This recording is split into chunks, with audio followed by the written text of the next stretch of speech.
Hello, my name is Cody. Today I'm going to be going over Proverbs chapter 7. After reading through the whole chapter, really this is one that has a story that's continuing through most of the chapter.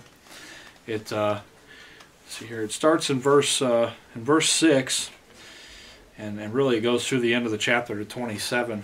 I won't read the whole story, but I'm going to go through some of the highlights and some of the points that they're trying to make.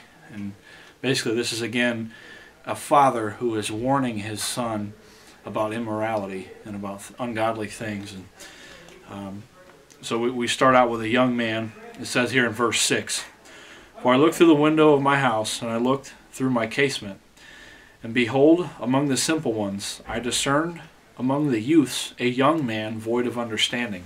So this was apparently somebody who's young and doesn't really have a whole lot of life experience. As he says, he's void of understanding.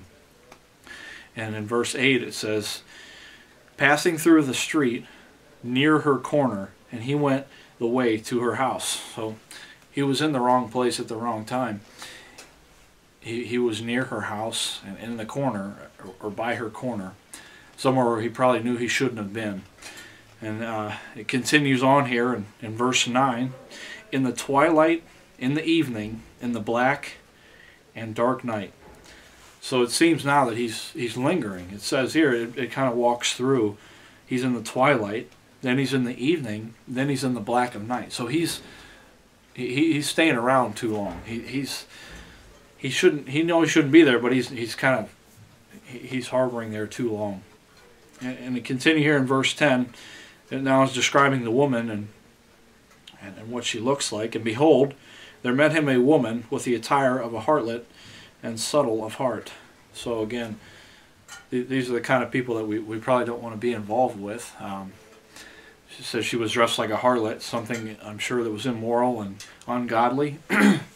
And then as she tries to lure him into her house, she makes mention here of religion. In verse 14 she says, "I have peace offerings with me. This day have I paid my vows."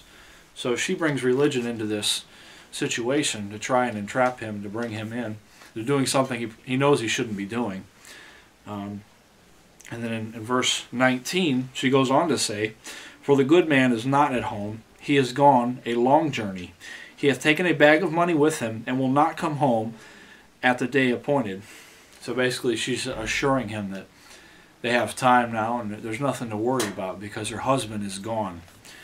And then, of course, in verse 21 here, he yields. "With her much fair speech she caused him to yield. With flattering of her lips she forced him."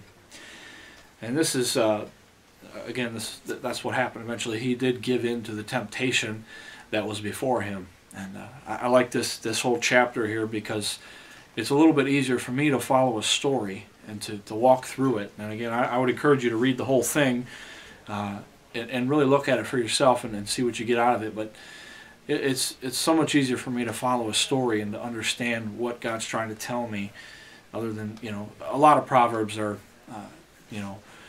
they have different things going in different directions. But this is one where a father is telling his son just to stay away from these type of women. And they're all out throughout the book of Proverbs. There's a lot of caution against immorality and caution against things that we know we shouldn't be doing like this. And so again, I would encourage you to read this chapter. It's one that's a little bit easier to follow, I know, for me anyway, and I think you will enjoy it. And thank you for your time.